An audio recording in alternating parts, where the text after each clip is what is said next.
byose nabikoze kugira ngo mbane n'umwana wanjye. Rachel, Umupapa mwiza, umwana arankunda Rachel. Nta mukiro usakuza. he's not your son, Hayden. Ura ntago ari umwana wawe Hayden. Of course he is. Ura n'umwana wanjye. Cheryl was pregnant before she went to Berg.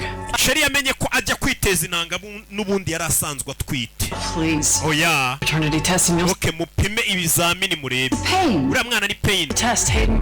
Hayden, wigeze ukora test? Wigeze umupima? We don't have time for this. Data twigendere. Did you? Twigendere. Wigeze upima uriya mwana ureba ko muhuje DNA? Biriya bintu byo gutunga umwana mu nzu, karera umwana n'umuryango, umwana utaramujyana forensic ngo bapime nimba ari uwawe. Ujye ubwicara nyine uziko ibyo bintu atari byo. Uyu mugabo batangiye kumubaza, nubwo uvuga ngo umwana n'uwawe uramukunda, wigeze ujya gufata ibizamini bya DNA? Biriya bihugu nta kantu to tuca ku ivuriro ryose bakabifata. Is he mine? Mama, uriya mwana n'uwanjye koko? What she's doing. Ntabwo uyu mukobwa icyo ari gukora. He needs to know the truth. Mubwiza ukuri mubyeyi, mubwiza ukuri mukecuru azukuri. You told me.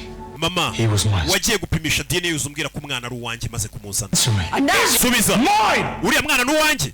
Tangira gutunganya. Don't ask questions. Mwana wanjye ntukabaza ibibazo That you don't want the answers to. utiteguye kwakira ibisubizo biri buvemo. Yagasa uriya mwana su. Mama yarabize iki gihe cyose. Ariko nyine nta kindi. Uyakata hano. Ko kageretse.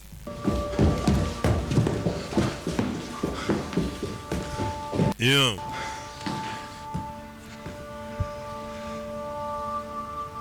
Who are you? Muri bande.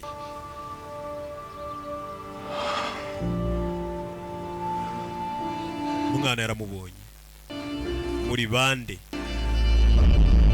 Akana yarakibutse kagifite imyaka 3. Hari yaciye imyaka 5 bukageze mu myaka 8. Yeah. Katorore. I'm David. Banyita David. What's going on? Nibiki bijya mbere. We're not here to hurt you. Ntago turi hano kukubabaza. I know you're scared. Ndabizi ufite ubwoba. You to come with us. Why?